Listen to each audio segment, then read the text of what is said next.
Hey guys, so it's been a while. I know I haven't really posted anything on YouTube. Two reasons. One of them is, or actually maybe three reasons. One reason, I haven't really had the time. Second reason, I haven't really had the energy to like make anything. And third reason, I haven't really been doing anything, I think, worthwhile. Like I went to C2E2 the other day, but I didn't record anything. So also, it's really bright out. Oh, yeah. I put down the shades, but like you can't even see the wall behind me, I think. Which is kind of weird because it snowed last night. There was like actual snow on my car when I went to go turn it on at like, it's the police!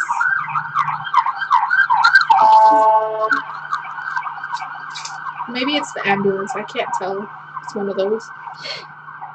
But yeah, there was snow last night and it was cold the day before. And today it's just like sunny, like, oh my god, the sun.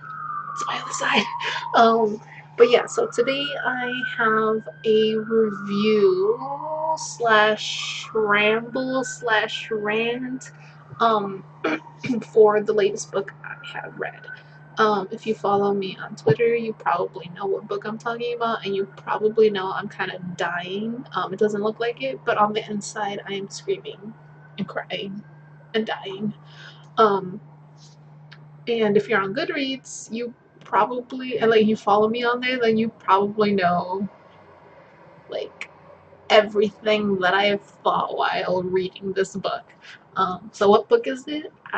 It is The Hollow Crown by Jeff Wheeler. It is the fourth book in the Kingfountain series. Um, and if you've been on my blog, you probably maybe recognize that I started reading this book last year in January. Actually, no, I think it was December.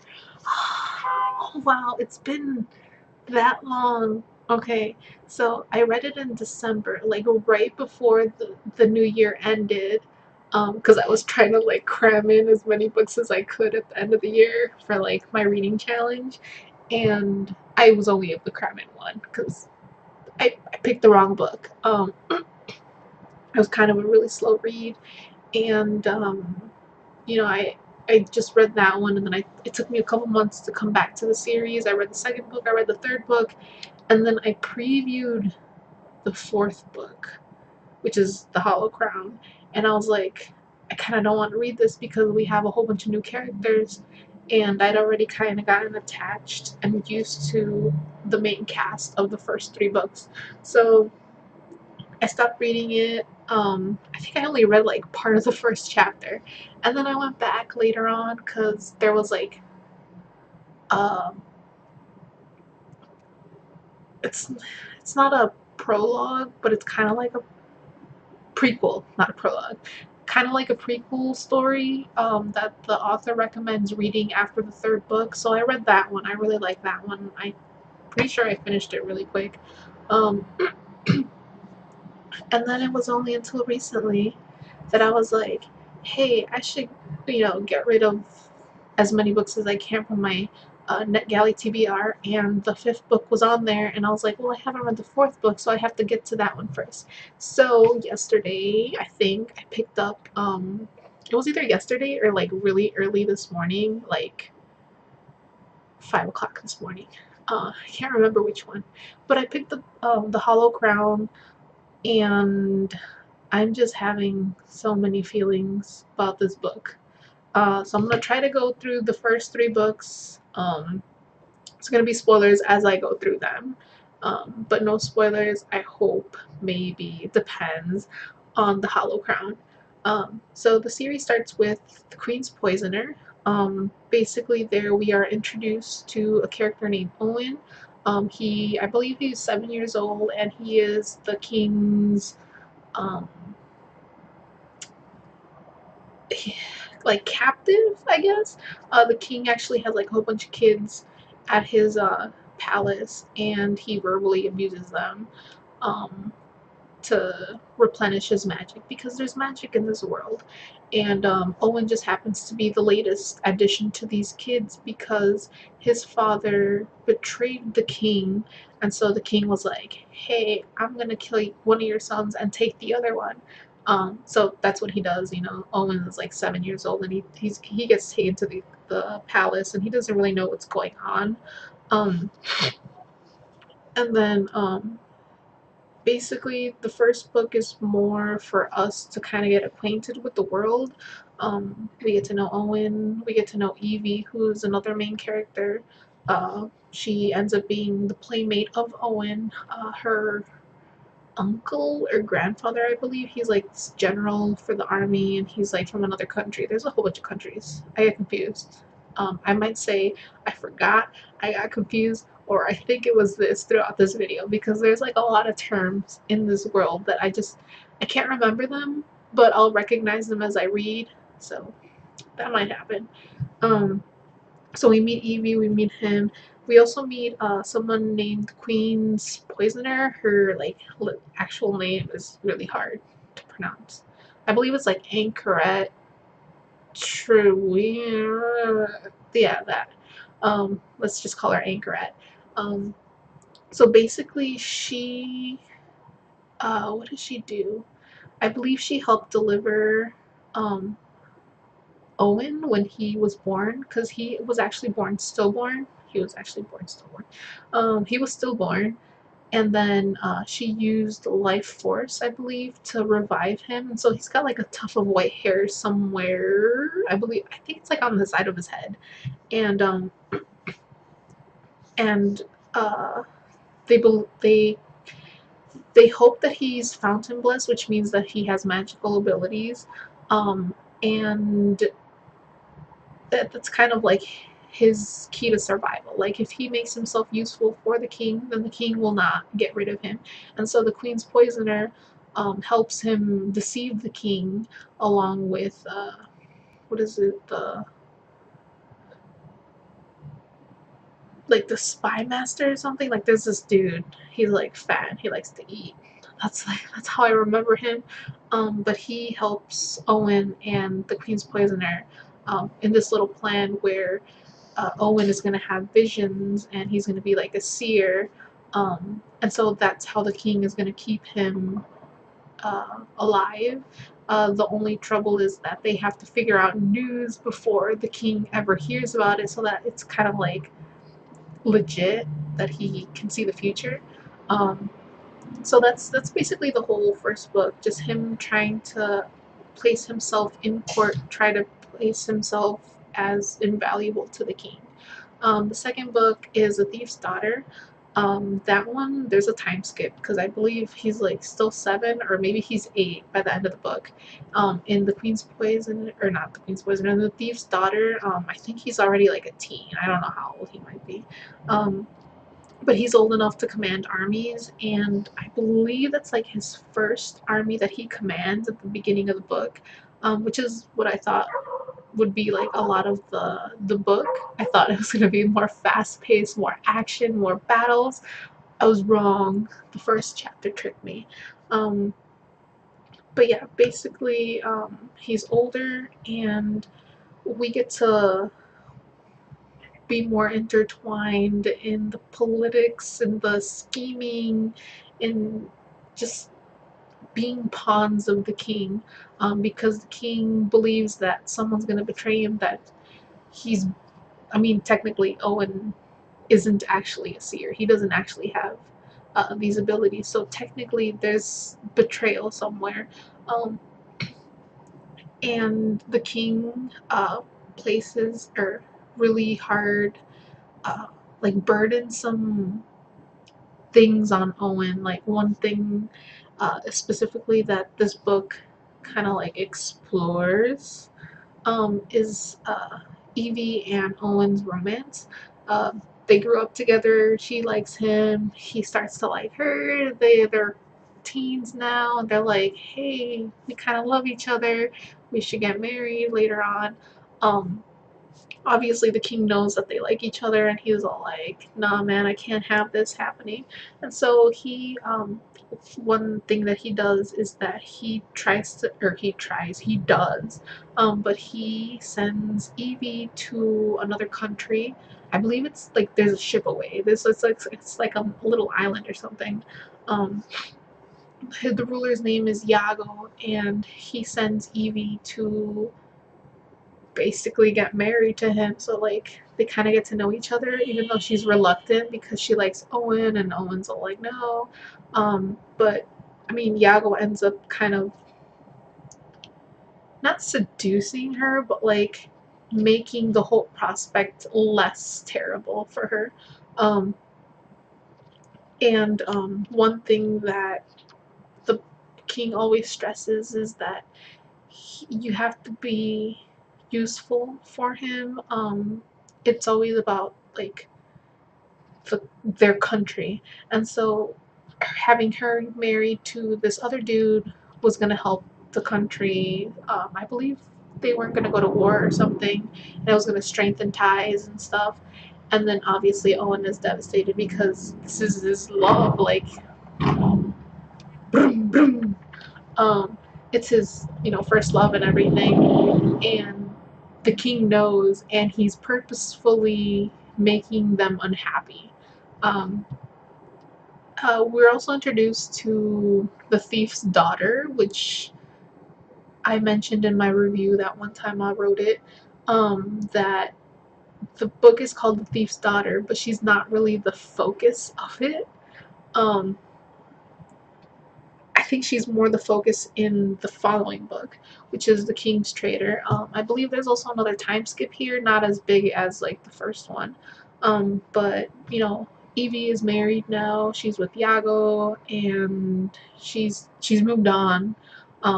Like she obviously still cares about Owen, but eh, she's come to love her new husband, and she is doing what her king expects of her.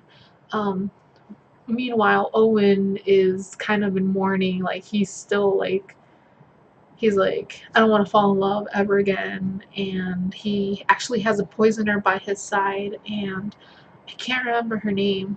Um, Let me see if I can find it. Maybe it's in the summary. But basically, he tells her that she can't let him fall in love. So she's kind of like that reminder type thing. But the bad thing is, oh, her name's Attain. I knew it was something like that.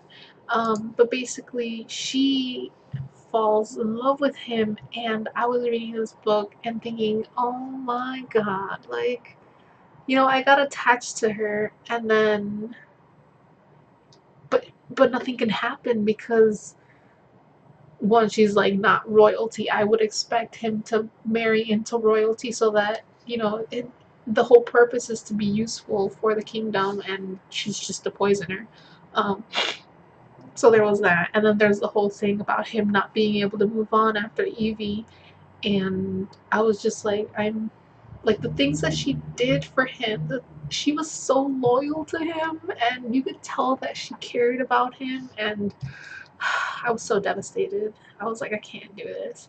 Um, but yeah, in The King's Traitor, which is the third book, we actually start to get more into plotting a rebellion type thing. At this point, Owen is kind of tired of the things that have been happening.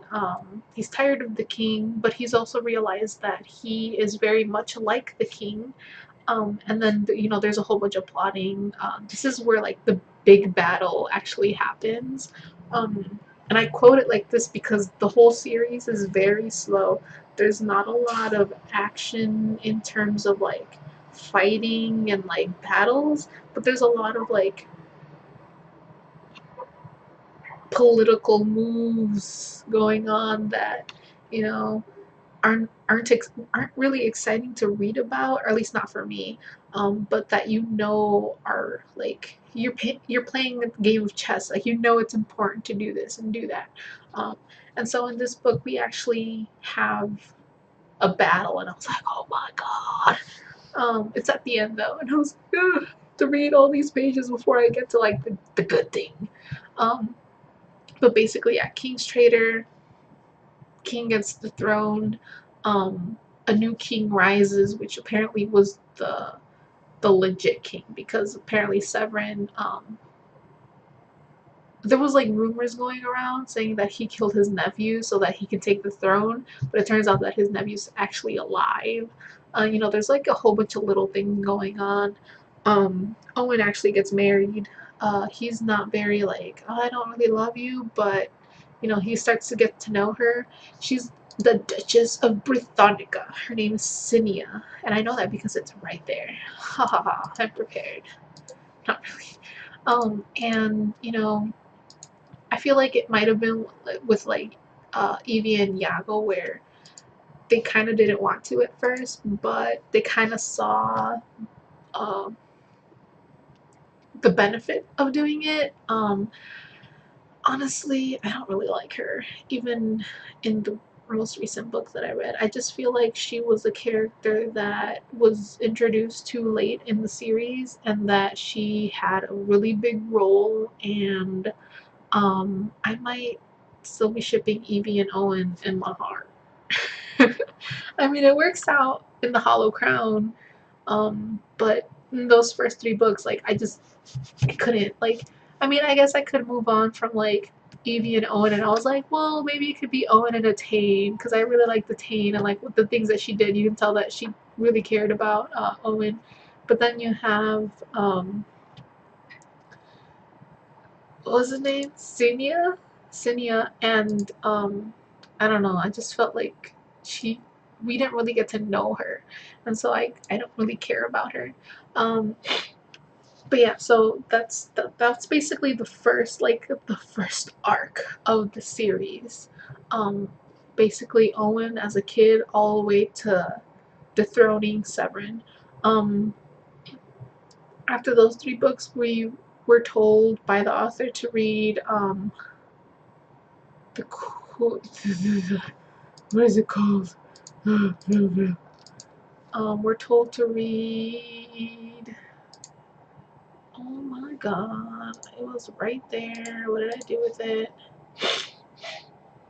We're told to read The Maid's War, which is basically a prequel to the series. It basically just tells the story of the maid that uh, she becomes a warrior. Not so much a warrior as a symbol for inspiration in a war back in the past, way before Owen is born, way before Anchoret is. What am I doing? Way before Anchoret helps deliver Owen, but it's during that time when she is a poisoner, and she has to go hunt down this guy, and this guy tells her the story of the maid, because the maid foretold that Anchoret was gonna go. Um, there's a whole bunch of like, you have a role in this world. There's like big destiny type thing, themes in this world. There are magic doesn't just work like you have magic and that's it. Now, like, you have a certain um, amount of magic, like a certain storage, and you have to replenish it, and the magic runs out pretty quickly. Everyone has a different way of uh, restoring their magic. For example, the king, he had the ability to influence other people, which he actually does in one of the books. And he did it a lot of times, but there's like this one specific time. But in order to replenish it, he had to say really mean things to people, and that's kind of why he had all those kids, because he would just be mean to them, and like they're kids, like he can do whatever he wants type of thing. Um, and then there's Owen. I believe that his ability was that other people couldn't use their abilities against him. Um, and the way he replenished it was by playing this chess game called Wiser, I believe. wiser. So like everyone kind of has their different things.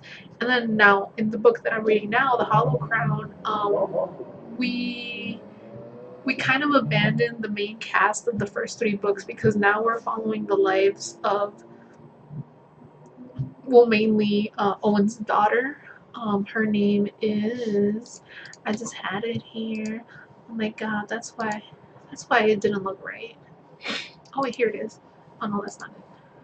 Her name is, she's actually named after Anchoret, which like her middle name or last name or something, but like I can't ever pronounce it, so I was like, she has a nickname. Okay, her name's Trin. So, this book mainly follows her, uh, I guess, journey. It's a time of peace, or so people expect. We have a new king and everything. Everything looks to be fine. Severin has been not killed. He was what was it called? Like banished to another place. He's still kind of like he has power, but like in a remote place where he can't really like rise up against the king if he like ever wanted to get revenge type thing. Um, and we basically follow Trin, who was attacked when she was 7 years old, and half her face gets paralyzed, I believe, and now she wants to be a warrior. Um, I had to sneeze. I probably shouldn't have the window open, but it's like really warm and sunny, and I don't like really warm and sunny. um, but yeah, um, she wants to be a warrior. She really looks up to her dad, and like her dad's like a warrior, and he's like really smart, and like there's like I don't think there's like a bad thing about her dad, and she like really looks up to him, and she has a really powerful dad and then a really powerful mom, but there's like two ways that she could like go, and one of them is like her mom to like learn magic and to be like part of the council of the king, and then there's like the dad who actually goes out to wars and is also part of like that council, but like I guess he's like more active in um, like wars and stuff. And she has more of that affinity. She actually goes out and starts training with like her guard, which gets assigned to her um, after she gets attacked. And like we have a time skip eventually, and she she doesn't let go of this idea of wanting to become a warrior, but in this society only men can be warriors. Like they don't want to arm their woman, um, but it has happened in history, which if you read the Maid's War, like she was a warrior. And they also list a couple other examples. Another character that we kind of follow is Fallon, which is the character I was kind of crying about on Twitter. Oh my god. So he is Trin's childhood friend, and ever since he was little he's kind of had like this charm about him, and then like we have a time skip where he's like 16 or something, and he's kind of like flirty, charming type kid, and he messes with her and calls her cousin. They're not actually cousins, but it's really cute stuff, and I was like, oh my god, I want them to end up together. And then we have a time skip, and oh, by the way, she does like him, but we don't really know what's up with him. So there's a time skip, and she, like, ever since that accident with like her being attacked, she kind of has had issues with her appearance. She's like, I'm not pretty, I'm ugly, and like there's been conflicts with another character who becomes kind of important later on. um After he insults her, he gets into it with Fallon, because Fallon's like, I'm gonna protect her. You insulted a girl, and not just any girl, but her, and she's not ugly, she's really pretty. um so that becomes a whole other tiff later on. But there's a time skip, and they're still friends, I think, but they haven't really seen each other a lot because when Trin was younger, when she was like 13, her mother saw a vision where Owen was gonna go out to war and not come back.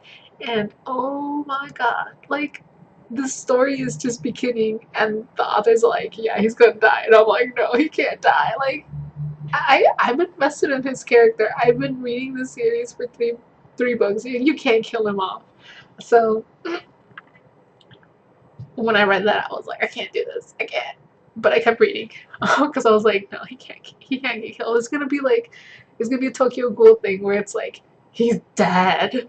Um, and so in order to like not prevent it because they're like if it's a vision, it's not we can't prevent it. But in order to like prepare for it, Owen kind of designs this like championship type thing for like every country or like major countries. I think I can't remember exactly where warriors can go and think of it like Pokemon. You go, you battle, or you do like whatever challenge that the ruler has decided on, and then you get a badge, and then you move on to the next place. Um, and I believe the point of it is that you become the king's challenge champion after Owen goes and dies. Is that gonna die? Is he gonna die? I don't know. And you know, in present time when what's her name? Trin, I think she's like 15 or 16, and then like the other dude's like 18 or 19. They don't act like it, or he doesn't act like it. They go and they meet up, and at this point, like Trin is still like she still wants to be a warrior, and after a couple things happen, she actually becomes a female warrior in secret. There's a term for it, but I can't remember what it was. It was like something sister. I think Oath was part of it, and I think sister was part of it, but I can't remember exactly. And she she becomes a female warrior, but kind of in secret, and so like she dresses like a boy to be part of like the tournaments. And then I guess the point of the book at this point is figuring out who is starting the war. Why? Like I guess the why is easy because like you want to overthrow the king or whatever, but like they're trying to figure out who. Um, she is trying to save the king because that's her duty as this female warrior, and she's also trying to find a way to kind of save her dad, um, but also to become the champion after him if that really does happen because um, like that's kind of like her destiny type thing. But the thing that kind of had me kind of dying this whole time was the whole romance. Like, oh my god, I hate focusing on romance, but if you got a good romance in there, oh my god, you have me. Uh, like there's these other books I just read and I was just like so invested. No, but in this one, like okay, let me do like a legit review and then I'll do that. So that's the whole story so far in these 5 books, even though this is the 4th book. But in these 5 books, and by the way, Jeff Wheeler also has another series um, that takes place in a world called Muirwood. We actually get glimpses of like uh, crossing worlds in the Kingfountain because there's like this character that travels between worlds, and I was like, oh my god. I actually read that series before jumping into this one. I liked that I read it first because then I kind of pick out certain things versus reading the Kingfountain series first and then reading Muirwood and then being like, oh, so that's what it was because I won't remember. Um, but yeah, that's how I read it. I heard that the author recommends reading Kingfountain first and then Muirwood, and then I heard recently that he recommends reading the first 3 books, maybe 4 books, of 3 books and then the prequel So those are 4 books. And then jumping to Muirwood and then coming back to Kingfountain, like the second half of Kingfountain, which I think is also a good thing, especially if you read it pretty back to back. But yeah, out of the 5 books that I've read so far for this series, The Hollow Crown has got to be my favorite. For one, it's not as slow as all the other books. All the other books are like, oh yeah, political intrigue and like these like little actions going on. The Hollow Crown is more action. The tournaments are happening during the book, like in between. There's like the whole chasing after one of the villains from previous books, and this whole war thing. Like you're worried about Owen dying. At least I was. If you read the first 3 books, you're gonna be worried because you're invested. Um, and then the romance. That's another part. Like, so we know that Trin likes Fallon. Fallon is constantly friend zoning her, and I'm just reading this, and he's like, "Oh, we've been friends forever. You're my really good friend," and I'm just like, "Oh my god, he's like so obvious about liking you." And you keep throwing her to the curb right there. And then he starts flirting with this other girl, and I'm just like, I don't like you anymore. And then he'll be nice, like 2 chapters later or something, and I'm like, oh my god, I like you again. I'm like, yeah, you guys can be together. And then he'll be like, yeah, I was just pretending. And then I'm like, are you sure? Because you're doing suspicious things, and I can't, like, my heart cannot take this. Like, Trin's heart cannot take this. Like, she likes him, and to see him doing these, like, other things, it's like, no. Like, I mean, if the guy I like starts flirting with another girl, I'll be like, oh. Um, Especially since they're supposed to be, like, really close, and, like, I feel like he knows that she likes him, and he kind of uses that to his advantage, but then he'll be, like, really nice, and then I'm like, no, he probably doesn't know. And then he'll do something, and I'm like, he totally knows, and he's trying to get on, like, her good side. He's gonna be, like, the bad guy or something, and then it's like, no, he's not. Wait, what's going on? So like I had that feeling throughout the book because of the romance. Like, oh, it was so frustrating. And then obviously the end of the book, I'm gonna jump on that next book right now. I was gonna like take a break, and then I was like, I can't. Well, maybe I have to do my homework, but I do have until midnight. So really good read considering the first 3 books. The prequel was pretty good. Hollow Crown is my favorite so far. I can't wait to see what The Silent Shield is about. It might end up being my next favorite one because there's like a whole bunch of things that are happening in this book where I just want to know the answer to things. Like if I'm using the audiobook, so like I can't just jump to, oh my god. I just wanted to jump to the end. And if I had a paperback, I would have totally done that, and I would have spoiled myself so bad. But I had the audiobook, so I couldn't really do that. Like, I'm pretty sure there's like a bookmarking option or something, but I don't know about it yet. And it's a good thing I don't, because then I can suffer through all the book. So yeah, I want to say like I recommend it, but if you don't like slower books, then you might be like me, and it might take you a year and so to finish the series. Um, but The Hollow Crown is so good. Oh my god. I gave it 5 stars. The other books, I was like, if I think about it, without like my feels, I think they're 4 stars. I think I gave them all 4 or about 4. And then for this one, I was just like, nope. It deserves a 5. It is a 5. So that's how I felt about this book. It took way longer for this thing, like, because I started from like the beginning all the way to the end. But yeah, I'm gonna start the Silent Shield soon, and who knows when I'll have another video up. Maybe if I finish the Silent Shield and I get excited about it, I might feel like doing another one. So, bye!